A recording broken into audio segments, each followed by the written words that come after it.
Thank you. So, I hope everybody can hear me. I do not do this for a living. So, you're going to have to forgive me. I am a natural inborn introvert, and I am comfortable in a group of two. So, you guys really, if I'll focus right here, maybe this will be good. But anyway, appreciate the opportunity. Steve Bond called me one day and asked me if I would speak, and I thought, I don't have anything to add, but sure, what the heck. So we talked a little bit about what I would talk on, and I said, one of the recurring themes for me this last 10 years is just value creation through partnership. And so I'm going to talk a little bit about that. But before we get started, I always like to start off, I talk a little bit about world events, I talk a little bit about politics, so I want to get started off. And one of the interesting things, I read a ton of news, and I came across this study recently, and this isn't, I don't care where you stand politically, but this study kind of took me back. And so I wanted to just show you a little bit of this study. So this was a Texas A&M study, and it talked about the best presidents ever. And one of the surprising things is that in this Texas A&M study, Obama was rated the 5th best president, and Donald Trump was the 4th. And I thought, are you kidding me? This can't be true. There is no way. So I had to dig into the study. And of course, tied for first, Abraham Lincoln, George Washington. I mean, who can argue with that? Everybody loves the father of our country and Honest Abe. Thomas Jefferson, tied with 14 other presidents for second. FDR with 24 presidents for third place. Jimmy Carter and Donald Trump came in 4th. So Donald and Jimmy, and then Obama came in at 5th. So, I think there's some credibility. So anyway, another note that I just want to make on our country, and somebody said this to me, and again, I don't care what political party you come from, but we live in the greatest nation. When we have opportunities like we have and the freedoms like we have, despite all the strife we have, we still can walk out our door. So let me, I hate intros, but just so you know who I am, I'm going to get a little bit of history about me. So I was raised on a dairy farm. This is what it looked like every morning when I woke up, except it was dark. And, the best things in my life are my family and what I've learned throughout my life. And those are things that I'm going to carry with me. And anyway, those are things that are important and crucial to me. And then mistakes and all, and I've made lots of them. And this is something, a recurring theme that I always share with people. Don't look back at your mistakes and say, gosh, I wish I hadn't. Your mistakes make you who you are today. And you'll make lots of mistakes in the future, and you'll learn from those, and you'll become better. If you get buried in your mistakes, that's when you lose sight of what's important. So learn from your mistakes. So here's my history. So coming to this conference, I know there's a lot of entrepreneurial blood here. A lot of you are self-starters, you're investors, and you've gone out and built businesses, and you're pushing for yourself. I didn't start that way. I actually am a CPA. I'm on the risk aversion scale. I started over here, which is never take a risk, and this side where you're like, whatever the deal is, let's get it done today. I'm over on this side of the scale, and I've had to pull myself over this way. But I've been able to evolve through some of the partnerships and relationships that I have today. And we're going to talk a little bit about that, and those that have influenced my life and have made my life better. So I started at E&Y. If anybody knows where that is, it's a CPA firm, a great learning ground. From there, I went to a company that was owned by a private equity group. They were one of my clients. and I learned, the reason I went there was because the guy that was the CFO there, I recognized he was brilliant. I thought, man, I can learn from this guy. And so that first position I took it wasn't necessarily about the money, but it was about what I could do for myself. And I think a lot of times when you're starting out in any business or whatever you're starting out in, I think a lot of times we get caught in how much money can we make? What can we do? And I think a lot of times the trick is when you start out, figure out who you can learn from. That's where you can, those that have tread that path before can help you avoid some of the mistakes. And so that's where I left. Then I went to this little old company that was a Yellow Page company. And this was in 2003. So the internet's around. How many people really look at phone books anymore? And I thought, gosh, is there much I could learn there? I got in and it was a total mess. It was a total mess. But what had happened is these prior two positions that I had worked with put me in a position where I could add value. And I jumped in. We basically went in and restructured and reorganized the business and looked at it differently and started cutting out everything that was bad and started looking at everything that we were doing that was incredible. And we built this business up, and every year we were there, we increased sales. We were just growing it. And so finally in 2007, a private equity firm, and if you can believe this, in 2007, a private equity firm paid a 9-figure deal for a Yellow Page company and bought us out. And the guy that I had went in business with is a serial entrepreneur. And he's one of the mentors in my life. He is one of the guys that have pulled me over to the other end of the scale. And he said, okay, we've done this. Let's go build some businesses. Let's go do this. And so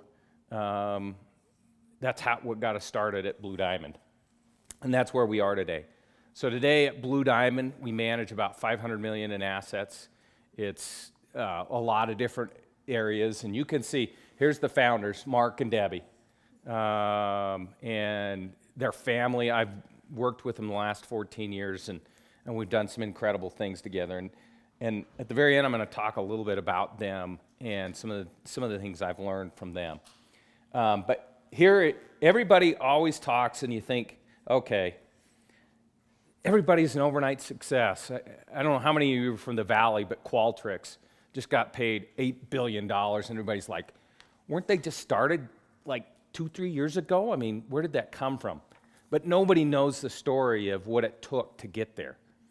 And I think a lot of you are probably living that same story. You're starting out small, you're building, and you may be questioning, why is this not an overnight success? Well, life is not an overnight success. Nobody had heard about this phone directories company really until 2007. And then it was like, wow, where did they come from? Well, he started it in 1971, and it took him nearly 40 years to build this up. And that was his business for 40 years. This is the business today. And this is a small piece of it. Today, we're the 6th largest commercial builder in Utah. We have over 30 hotels, 4 major brands. We have 2,300 multifamily units. We have 76 total entities. Retail, convenience store, office, industrial. We're in 10 states in Western Canada. And so, and all of this real estate is stuff that kind of built up over time. And if you look at it, you'll notice 2008 is when we started in the real estate. And actually, and I'll talk a little bit, we actually started in 03, 04, but in a smaller scale. Some of the worst years to start. So you can make money even in tough times. So I call this my, I love looking at pictures of real estate. Some people call this, well, these are pictures of our project. So this is a hotel in Anchorage that's under construction. This hotel survived a 7+ earthquake that just happened. And just last week I got a text and a news story, hotel, massive blaze, Anchorage, Alaska. And my immediate thought was, oh no. Luckily, it was not ours. Unfortunately for them, but luckily. So we've survived some things with this hotel. This is a stay bridge down in Phoenix, Arizona. This is an apartment project here in Murray. This is a Park City hotel that we've got. And then if any of you look just over the horizon, you'll notice the Zions Bank building. So these are just some of the projects that we've got that just wanted to give you an example. So this is again, who we are, and I want to talk about, the topic is building through partnerships. And none of what we've done has been stuff that we've done on our own. We've not done a single deal in the last 7 or 8 years without partners. We've had partners on every single deal. And there's a reason why. And that's really what I want to talk about is the value of partners. So you can see who we've worked with. Now, before we talk about partners, how many of you have heard about opportunity zones? Okay. So Steve told me I could put a little plug in for one of the things we're working on. So here's my 5-minute commercial. I'm going to talk a little bit about opportunity zones. If you've not heard about opportunity zones, I would encourage you to go do some research. So this was tax legislation that was created December 22nd, 2017. Newest tax legislation, and it was this opportunity zone piece of the legislation. Most people know there's this tax cut and there's these credits for businesses, but a segment of it is opportunity zones. And it was almost like the real estate industry drafted this whole code section and said, this is what we're going to do. And it doesn't necessarily apply just to opportunity zones. It applies, to real estate. It applies to businesses, but it's an incredible opportunity. So there's the code section. Just if you Google 140OZ, if you like to read something to put you to sleep at night, that's the tax code. I'm a CPA, so these are the things that I read for excitement. Each state, so in an opportunity zone, basically there's some favorable tax treatment.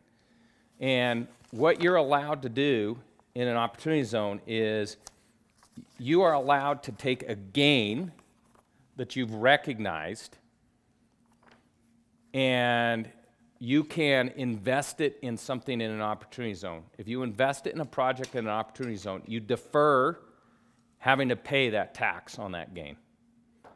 And you can defer it for up to 10 years.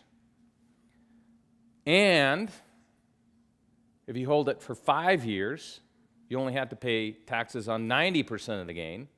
If you hold it for 7 years, you only have to pay taxes on 85% of the gain. Now, you say, okay, that's great, but I got 1031s. If I do a 1031, I never have to pay taxes if I continue to hold those. You're right. Difference between a 1031 and an opportunity zone, in an opportunity zone, you only have to invest your gain in the new project. Your basis goes in your pocket, and you can do whatever with it. The reason they did that was they knew people would have to pay taxes at some point, so they said, how are we going to give them money to pay taxes? Well, if we give them their basis back, then they can pay taxes out of that. But it's a 1031, if you sell something at 1031, you have to replace 100% of it. So each state, one of the things as you look at opportunity zones to understand is each state was basically, the governor of each state said, they were given the ability to go in and designate qualified opportunity zones.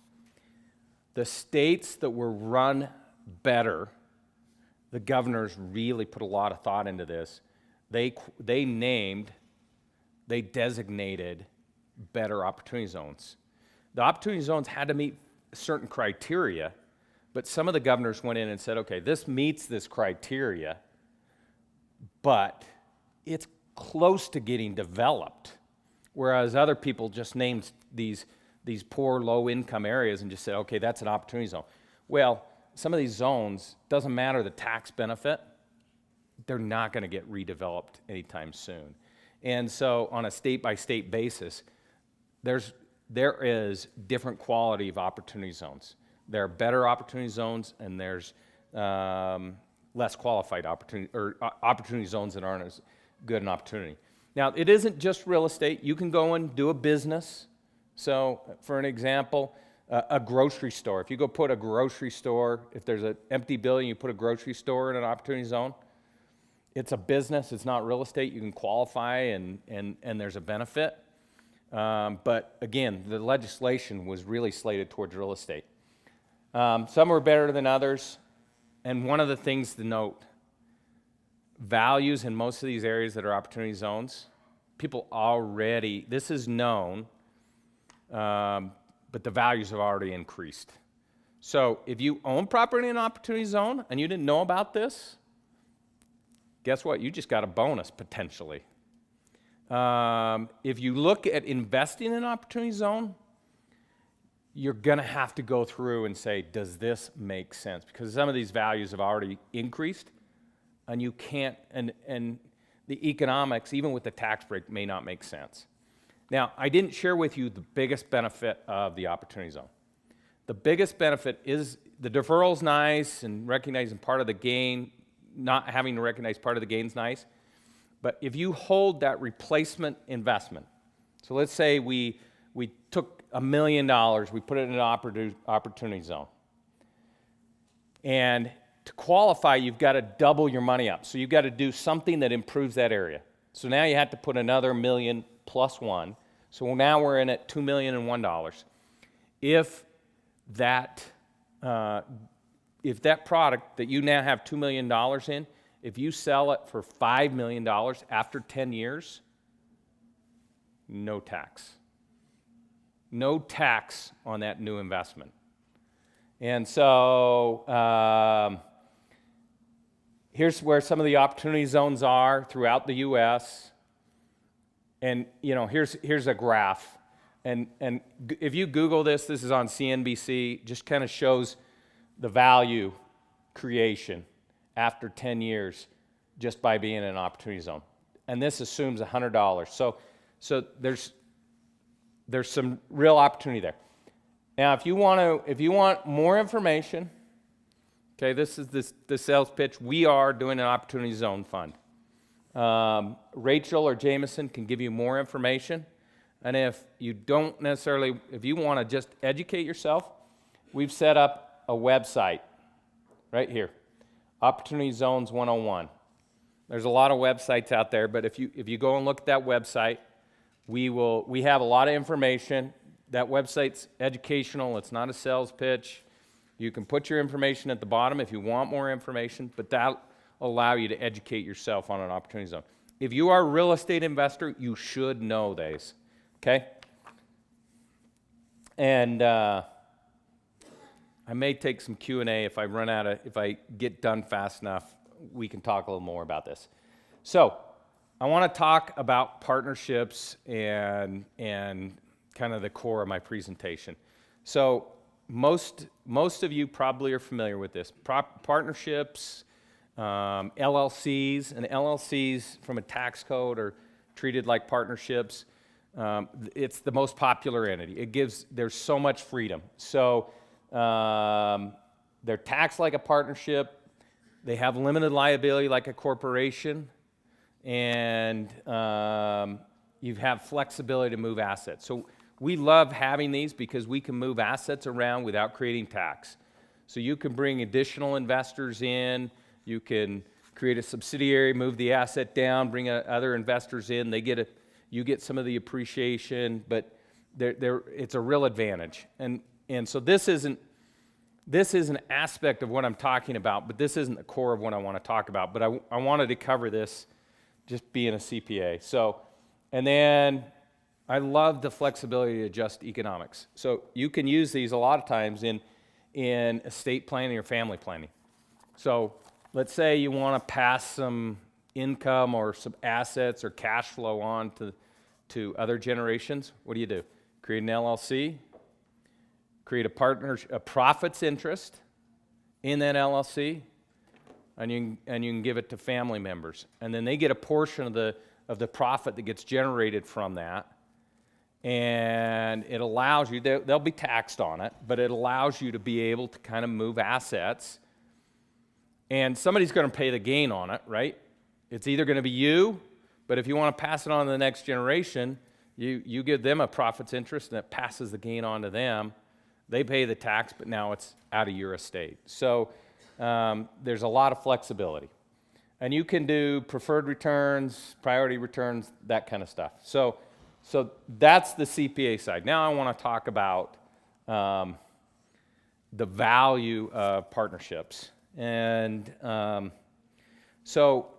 going to talk about some experiences that I've had over the last 10 years. And I think the first thing when you enter any kind of partnership is to know who you are. Know what you bring to the table, okay? In that partnership with Mark he is a serial entrepreneur. He's a driver. He's a pusher. I'm very detailed. I'm analytical. Turned out to be a great partnership because he's always pushing and I'm always the brake saying, have you thought about this? What about this? Let's get the details done. Let's do this. And it was something that I recognized within myself. It was like, okay, this is who I am. And here are my problems. Here's my strengths. Here's my weaknesses. So what I would encourage you is to do a self-assessment and say, okay, where are my strengths? What can I do? What do I know how to do? And what are my weaknesses? And how can I find somebody else that can complement me? And that has been the key to our success. And that's why we enter partnerships, is because we find people that can add value, and we add value to them, they add value to us, and we build this together. Okay? Now there's some keys to this. You've got to know yourself. So how do you do that? A self-assessment. The other thing I would encourage you to do, how many of you have mentors? Raise your hands. Okay? If you don't have mentors, find mentors. And a true mentor is somebody that cares about you and cares about the outcome. There's somebody willing to give you advice and be brutal because they care about you and they want your best outcome. And those people a lot of times are hard to find, but they're invaluable. So you've got to find those mentors. And I will tell you, if you find those in business, it'll jump you 2 steps ahead. And one of the things I've found in life is that people are good-natured. They want to help others. And if you go out and you seek, you'll find these people that will help you in your life, and they will be mentors, and they will allow you to get further than you could on your own. So, self-assessment, learn from others. Okay. Chief want in life is somebody who will make us do what we can. So again, this is talking about mentors. And then for years and years, I was preparing this yesterday, and I always thought this was Jim Rome. Does anybody know who Jim Rome is? So I would always quote Jim Rome, and I'm like, I'm not sure why he said that on the radio. He's just a sports guy, but I agree with him. So I looked up the quote to make sure I had it right, and it's Jim Rome. So he's not on the radio, but still a good guy. But he said, we are the average of the 5 people we spend the most time with. So again, thinking about those mentors. If somebody can add something to us and to our life, we should interact with them, because we naturally will gravitate towards those we spend time with and towards those that we interact with. And so learning from others is critical. So I want to tell you about an example. So I'm going to get into war stories because I know everybody loves stories. So in 2009, when the whole world's crashing down and everything's horrible, a guy called me up and he said, hey, I've got this 10-acre property It's an old Walmart. The car business is horrible. I'm a car dealer. I bought this Walmart, and I'm running used cars out of it. Car business, I'm old. I want out. I hate this. And so it was this 10-acre site, and it had this 75,000 square foot building on it. That was the old Walmart. Tons of parking. I mean, you just look at that, just tons of parking. And he started at $4 million, and like, I have no idea what to do with this. I don't know what I can do with this. And so Dave, I'm not interested. And he just kept dropping the price. Finally, he got the price down to $2.7 million. And I'm sitting there thinking, okay, that's $40 a square foot. I know I can't build it for that, but I don't know what to do with it. So I thought, it's an opportunity. We got to do it. We got to buy it. So, of course, Mark's like, buy it. We got to buy this. We want this. Let's do it. And so I had a meeting, and here's the building. I mean, you can see kind of ugly. And this is actually after we started some renovation, but it was nothing special. The parking lot, you look at it, had a fair amount of cracks, potholes, nothing pretty to look at. And I remember I met with this guy right here, and he was pitching a retail center to me. And he was saying, hey, I've got this deal. This is in Alpine, Utah. Harmon's is going to go there. This is going to go there. We're going to put banks. And I remember looking at it thinking, yeah, I just don't know. But the thing that I was so impressed is he knew his stuff. He knew who would fit there. He knew why they wanted to be there. He knew how much space. I mean, he just knew his stuff. And, of course, he's a developer. So, in 2009, he didn't have a lot to do. But he's out there working, trying to build something. And I was like, man, he really knows what he's doing. And I met his two sidekicks. And at this point, his company is like 10 people. And he's just trying to figure out enough work to even pay those 10 people. So I called him back up and I said, hey, Cameron, you talked to me, you met me. I don't know if you remember me, but there's this deal. I don't know what to do with it. And he said, let's go look at it. And so we went and walked the site. And we're walking on the roofs. I'm up there literally checking HVAC units just to make sure I know which ones work, which ones don't.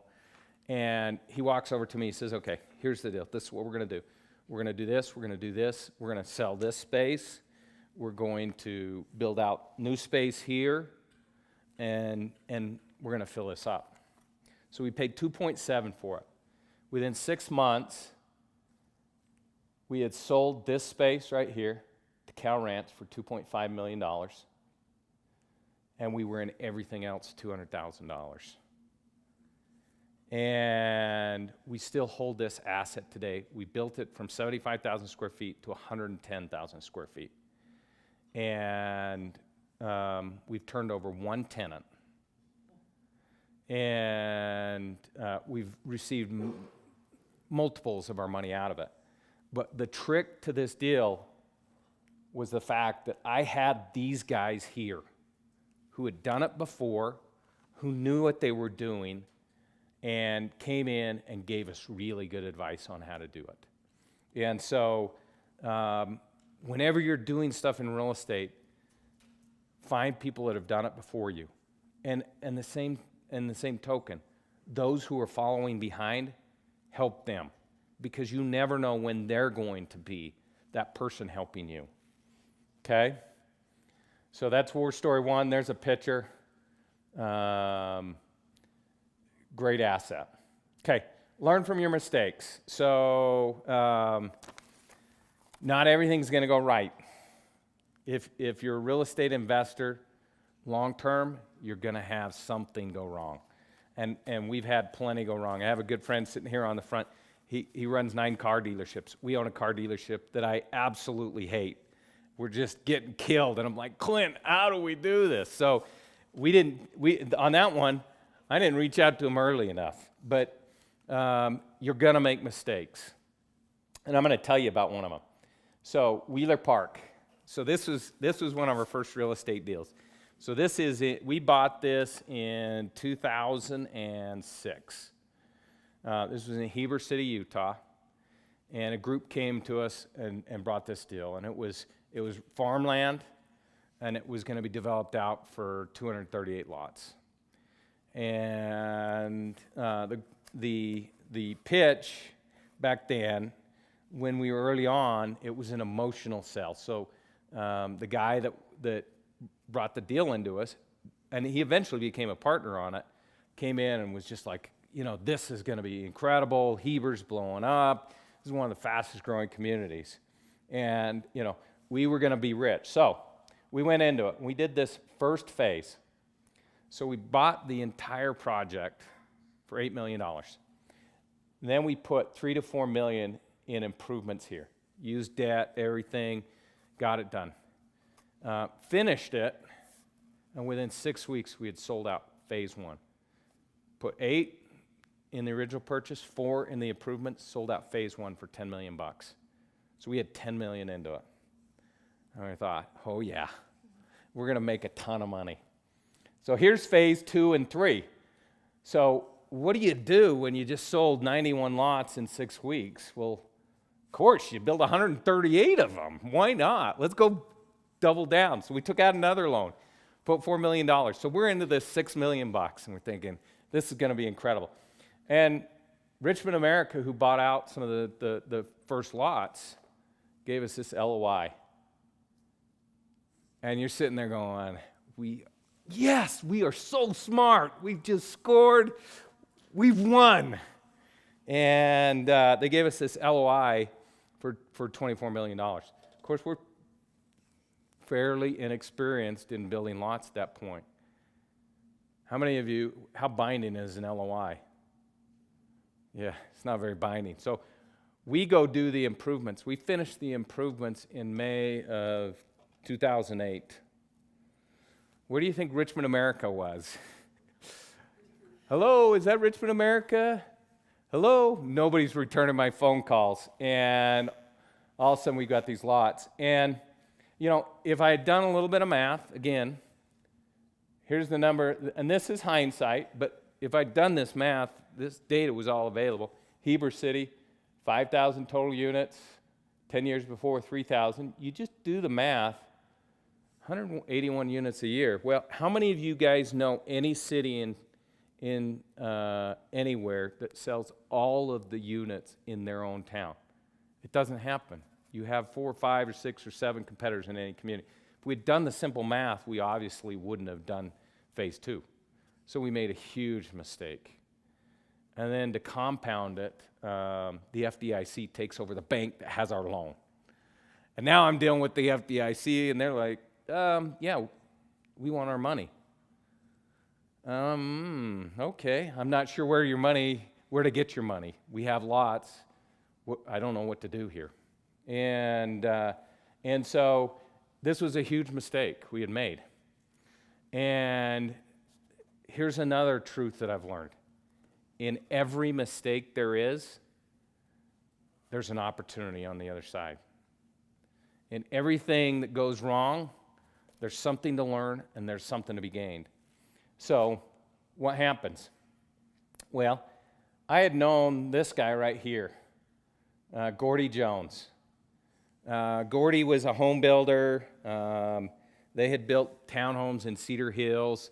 They had had a landslide come down, knock out their townhomes, essentially shut down their home building business. They started a new home building company. They had some mentors that had been in home building for years. Those guys come to them and they say, and this is 2006, it's going to get ugly, it's going to get bad, get out, get out, get out. So they immediately started selling everything. And they didn't get rid of everything, but they sold a lot. And then the way Gordy tells me the story, he said, for the next 2 years, I was curled up by my desk in the fetal position, just rocking. And so I knew Gordy during that time period. And one of the things we figured out was we couldn't sell lots. We couldn't give away lots. But there were people who still wanted homes.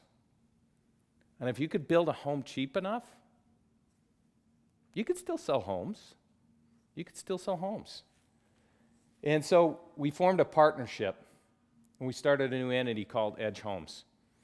Edge sold 2 homes in 2009. 2 homes. November of 2009, we just squeaked them in. In 2010, we sold 103 homes. 2011, we sold 193 homes. 2012, we sold 335 homes. And it just exploded because we were willing to actually get out of the fetal position and go and build homes. Didn't make a ton of money. You know, we were scraping by, but we built this brand where people all of a sudden said, hey, these guys are building homes. They're doing a pretty good job. Cost-wise, it's great. And we started building beautiful communities like this. And last year, Edge became the #1 home builder in the state of Utah. And it started with 2 homes. And it started with a mistake that we made that we thought was fatal. But we just kept scrapping, and we turned it around. So learn from your mistakes. Okay. This is the other thing I would say, is believe in yourself.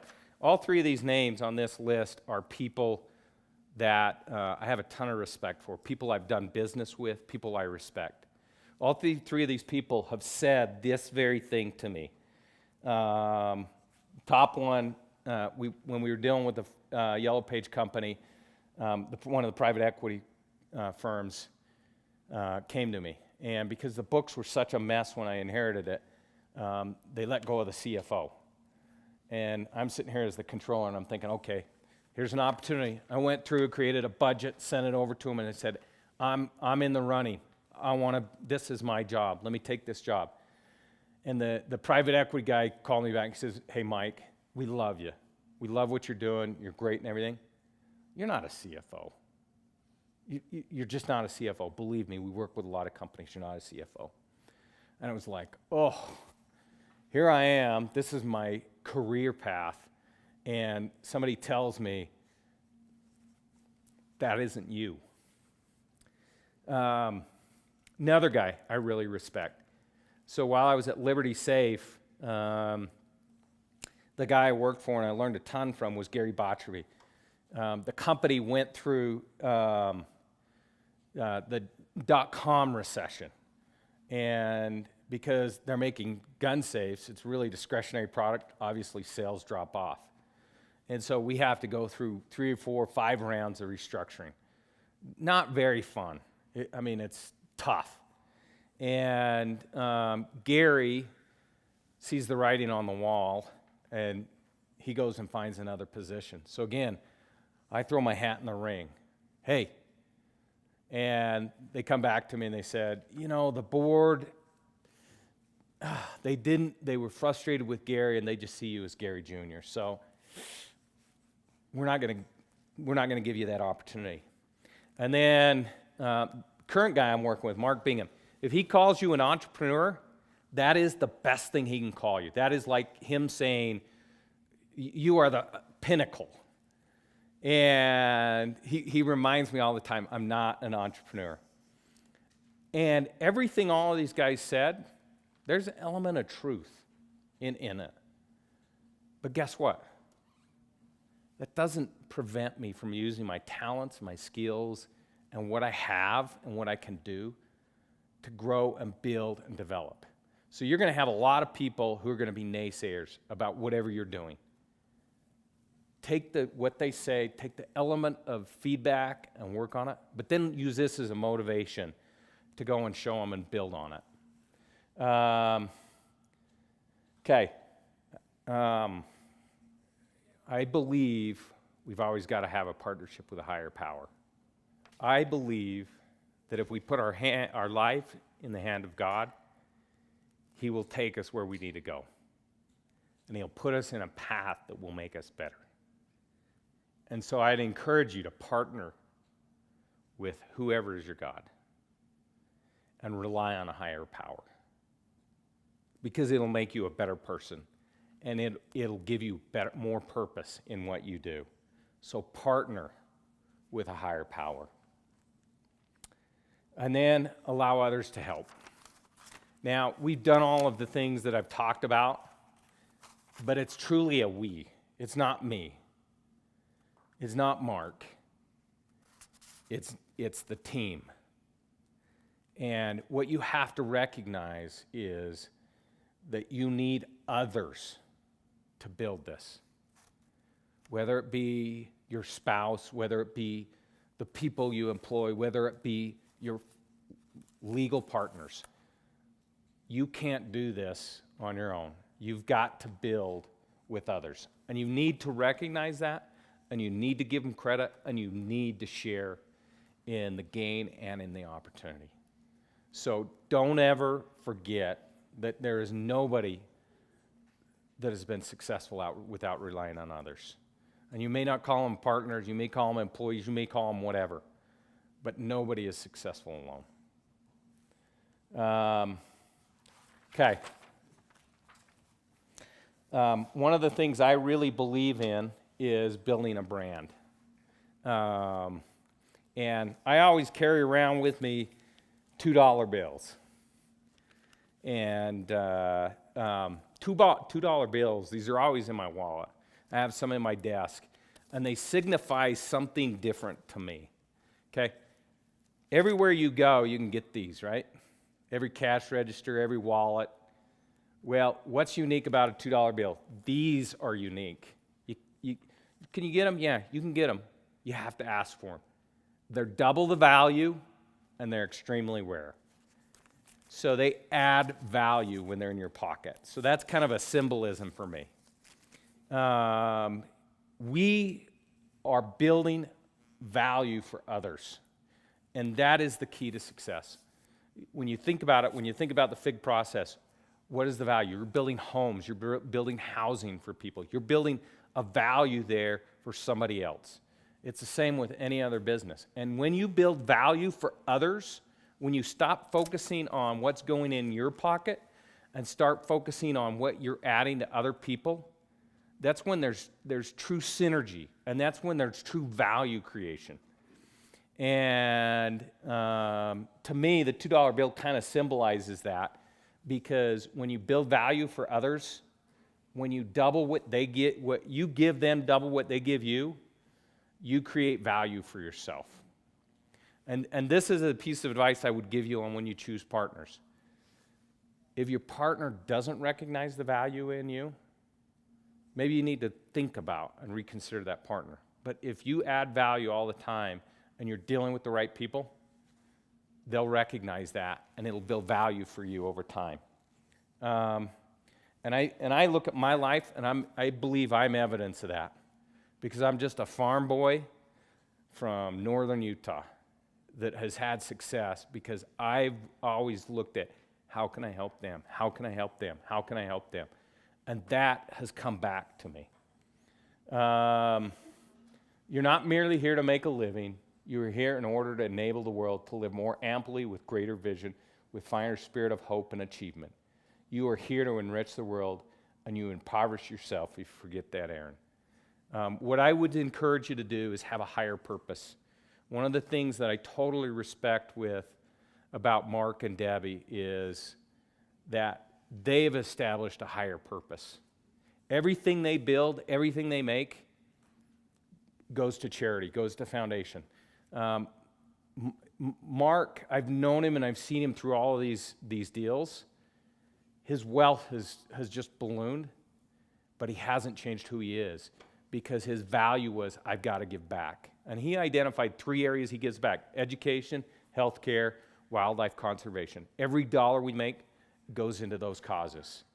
And so when you have a higher purpose, a higher value that you're adding back to, it makes what you're doing purposeful, meaningful, and it rallies the team around that purpose. Everybody wants to give back. Everybody wants to build something bigger themselves.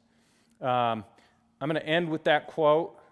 Well, I'm not going to end with that quote, but there's the quote. I love it. Teddy Roosevelt. Look it up. You're always going to have critics who tell you can't be successful. Stay in the arena. And then remember why you're doing it. This is my family, and this is why I do it, is to build a better life and a better opportunity for them. And identify your higher purpose. So, thank you.